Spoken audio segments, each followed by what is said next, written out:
Good morning mga Lods, October 13. Nandito tayo sa Wonderland School dahil may request sila at i-action ang nadat natin dahil ito ay project ni Mayor Belen upang malayo ang mga estudyante sa sakit na dengue.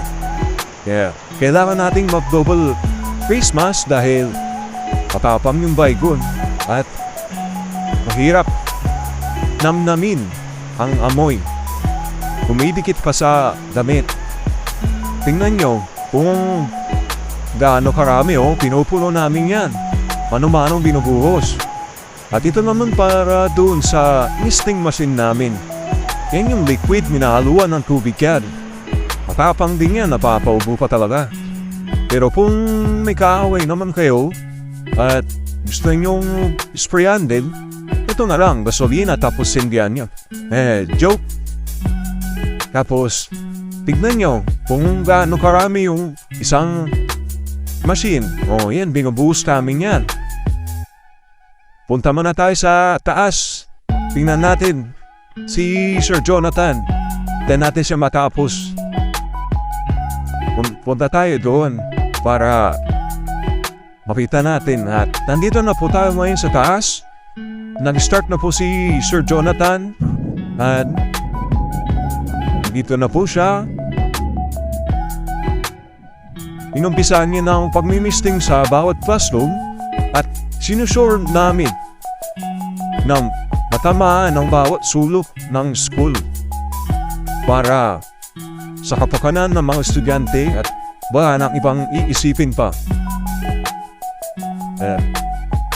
So, titignan natin kung tatapos na siya dahil magre-ready na ako sa ground floor. Punta na tayo doon kasi yung bike ko nang sa akin. Ito na. Tapos na ako doon sa mga ground floor na classroom. Kaya pupunta tayo doon sa harap na sinasabi nilang medyo malamok. At sprayan na natin yan para mawala yung mga peste-pesting mga lamok na yan. Siswitch natin sa gilid, tapos mag-spray tayo, parang nagdidilig lang. Tahimik lang yung machine na gamit ko pero tapang ng kamot, amoy na amoy talaga yan. Grabe. Kaya dito, spray dyan, tinanong ko si Kuya kung saan pa.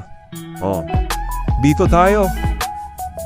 Kaya sinabi ko kay Sir, pwede po bang video niyo ako? Tinapalan ko na yung mukha ko dyan. Kaya, ito na. Mag-spray tayo dito para may documentation tayo kahit paano. Yan. Spray dito. Spray dyan. Spray dyan. Dito. Doon. At din sa kanal. Pupunta pa tayo kung saan ni Sir gustong pamisting para sure yung paligtasan ng mga estudyante. Gagawin natin ng best natin. Yan. At sabi ni Sir ay wala na daw, kaya pupunta na tayo sa loob. At salamat sa iyo, Sir.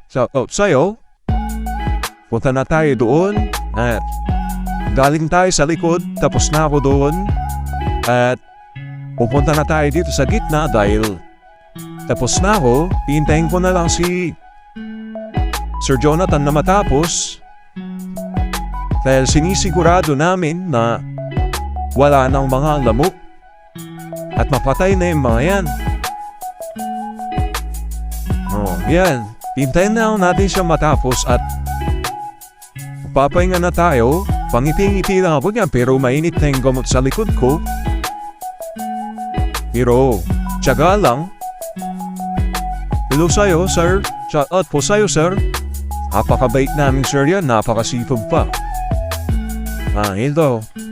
Tingnan nyo, yung bag namin. Magkaiba yung bag namin, pero iisa rin lang ang mission namin dyan. Shout out po sa'yo, Sir. Yan. Tiyaga lang tayo, Kuya. Para sa kapakanan ng mga bata. Yun lang po. Salamat po. God bless.